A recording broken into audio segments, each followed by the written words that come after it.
It seems like Itumeleng Khune, the long-serving Amakhosi goalkeeper, has already played last game with Kaizer Chiefs. Football manager Bobby Motaung confirmed he was still going through the suspension process. He spoke to Sowetan publication and said, "I can't share the time frame as to when he'll be integrated with the team, but he's still in the process of suspension." Remember, he was suspended by the DC, which is disciplinary committee, so there's a process and he's following that process.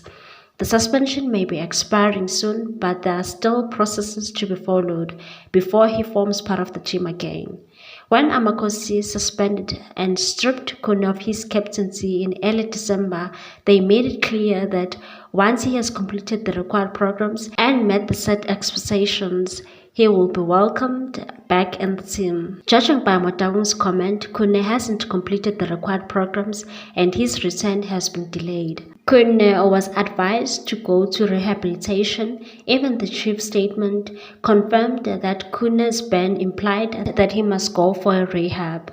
The statement said Khune will be expected to attend and actively participate in certain programs designed to support his personal growth and development. With support from the club, these programs are specifically aimed at helping him address challenges and issues he is facing, while promoting a positive team culture. His last game was in November, where it was a 1-0 defeat to Orlando Pirates in the league.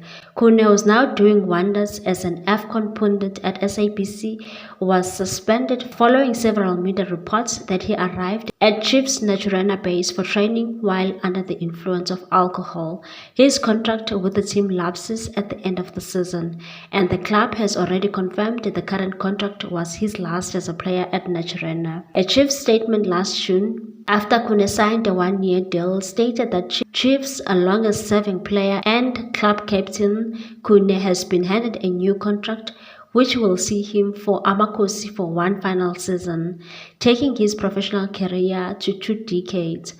Please like, comment, share, and subscribe for more sports news.